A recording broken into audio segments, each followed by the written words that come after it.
Good morning, everybody. Good morning. Okay. It's once again, I'd like to thank everyone for giving me this opportunity to speak at this august and distinguished forum. Let me start with a question. Whose famous words were these? Not Dr. Rashid Alim, okay? Of course, he has many famous words in many of his books.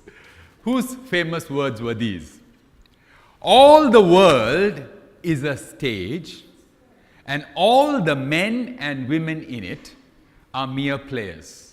I'll repeat. All the world is a stage, and all the men and women in it are mere players. Whose famous words were those? How many hands up goes? Come on, august, distinguished gathering, learned people. Whose famous words were these? Dr. Tariq's? How many hands up goes up? Yes, yes. The lady at the back there. Louder, please. William Shakespeare. Give her a thundering round of applause, please. Wonderful. Okay. So those who knew but didn't put their hand up, and those who did not know and did not want to put their hand up, it's okay. But the question further arises from this. What did he actually mean by that? Now, can someone tell me what did he mean by this? If Shakespeare said that hundreds of years ago, he had some wisdom behind that. All the world is a stage, and all the men and women in it are mere players. What he meant was, we come into this world and we go through our different stages of life, our childhood, our teenage life, adolescence, then we are adults, marriage, and then we have children, career, and finally we leave this world. So as we go through this world, it's as if it's a stage. We come and play our roles at different times, in different places, and those roles, we are expected to do something in this world. And like some of our learned speakers said, do you want to make a legacy? Do you want to make a mark on this world before you go? So isn't it obvious, isn't it that we feel this urge inside to do the best we can at every stage of this life while we are on this stage? How many people agree? Yes or no? True or false? True? Yes. So in public speaking, I believe that we need to make that first fantastic impression on people practically anytime, anywhere. So my motto in public speaking is a recipe for success. So if there's one thing that you're going to take away from my presentation, ladies and gentlemen, I would like you to write these points down so that you can use this in your own lives. I come from a background of IT. For 25 years, I've been an IT specialist, but now I call myself an human IT specialist. I deal, like I discussed a few minutes ago, about the human computer in behavioral therapy. For recipe for success, how many people know about biryani? Yeah?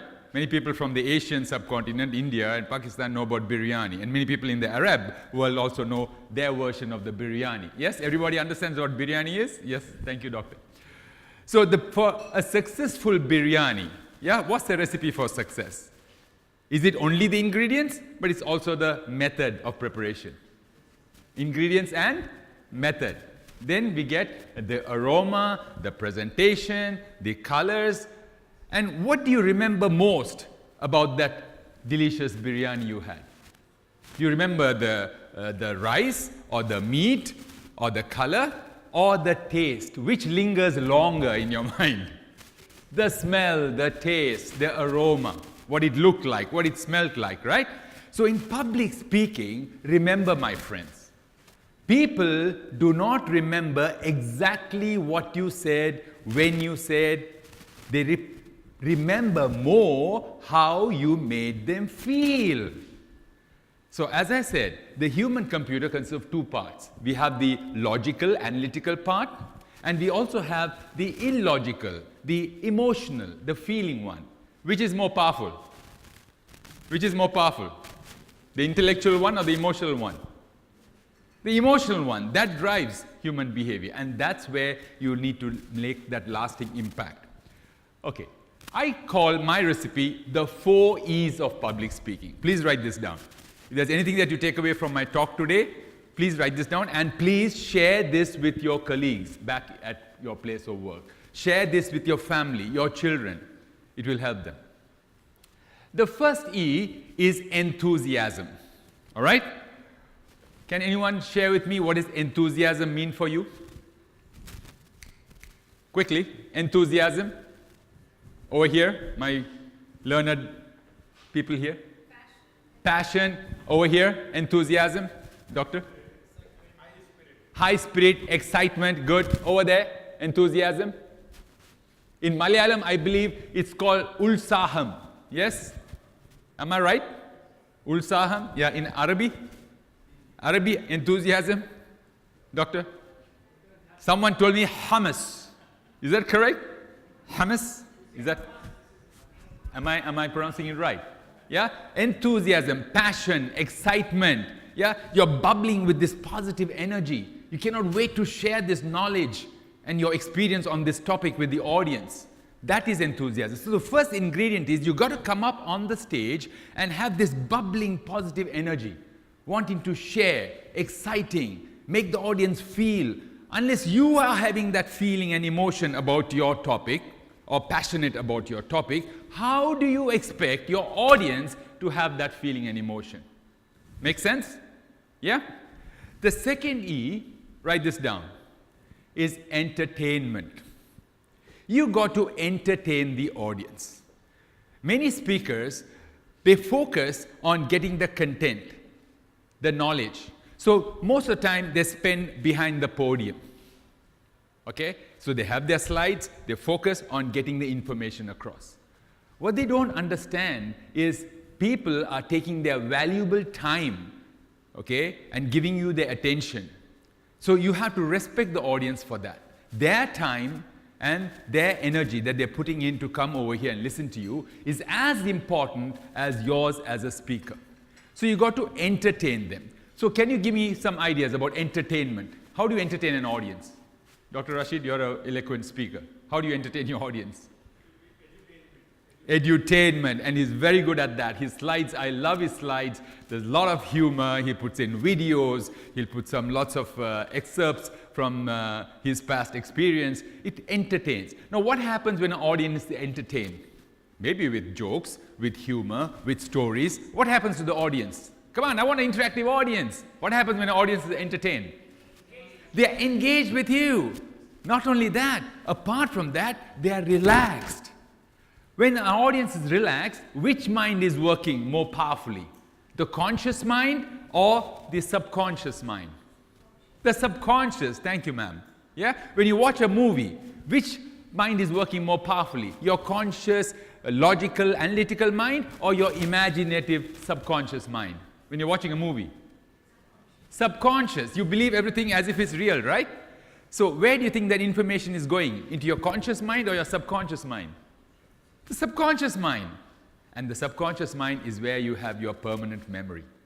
That's why you remember movies, dialogues, songs, scenes for a long time because you happen to be relaxed in that theater and everything went into your subconscious mind. So the new mode of teaching, coaching, training is to tap into this power of the subconscious mind, which I call the human computer, is where we need to focus on this part of the human computer.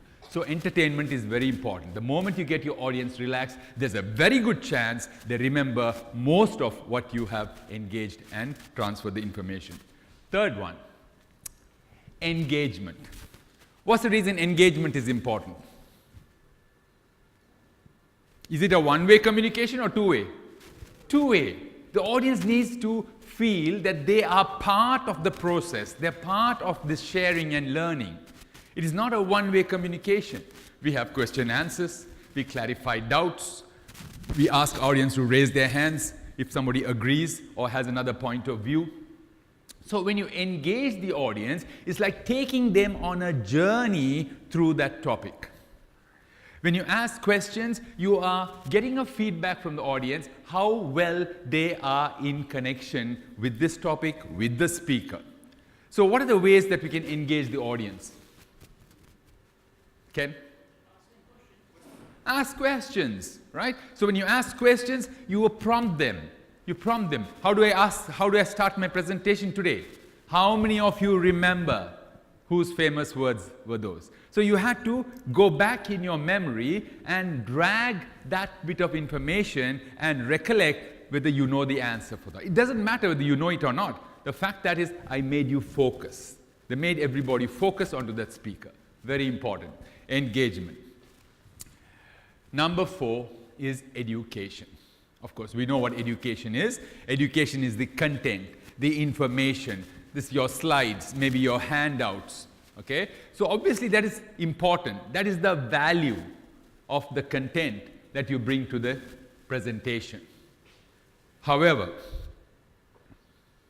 when you look at all these 4, ladies and gentlemen, I have listed this in a certain order. Number 1, enthusiasm. Number 2, entertainment. Number 3, engagement. And 4 is the education. There is something that stands out in the way I have listed 1, 2, 3, 4.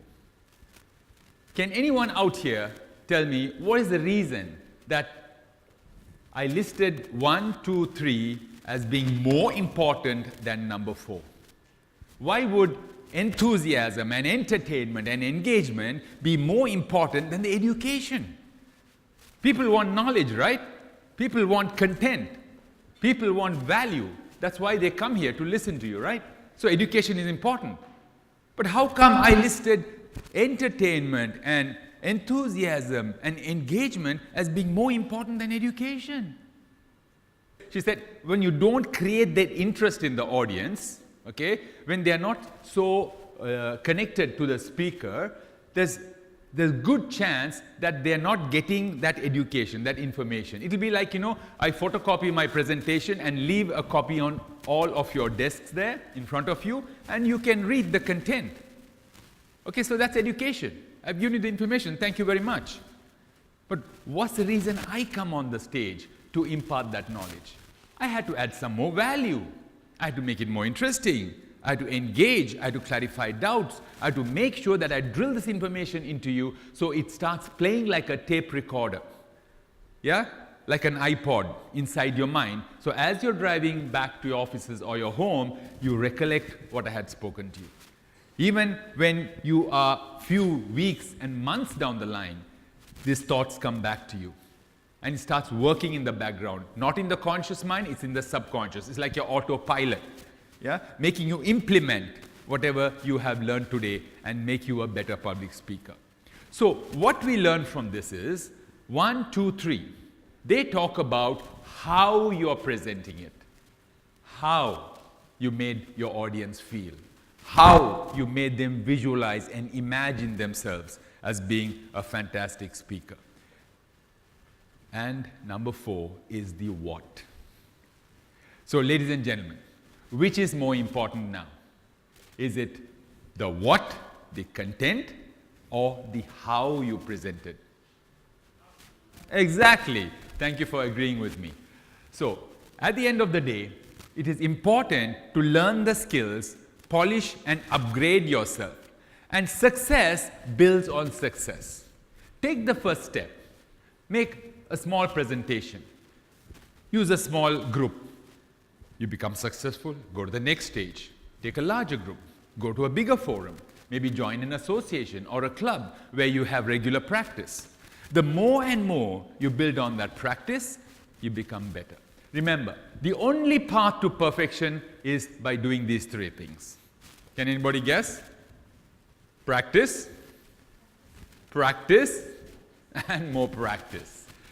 So, ladies and gentlemen, it was a pleasure to share these tips with you, and I trust that you will start implementing this immediately in your lives and become better. So I leave you with this little poem so that you can be driven and motivated and inspired today, these next 5 days, and for the rest of your life. Success begins with a person's will. It's all in the state of mind. Success does not always go to the faster or stronger man. sooner or later, the man who wins is the man who thinks he can. Thank you. Have a good day.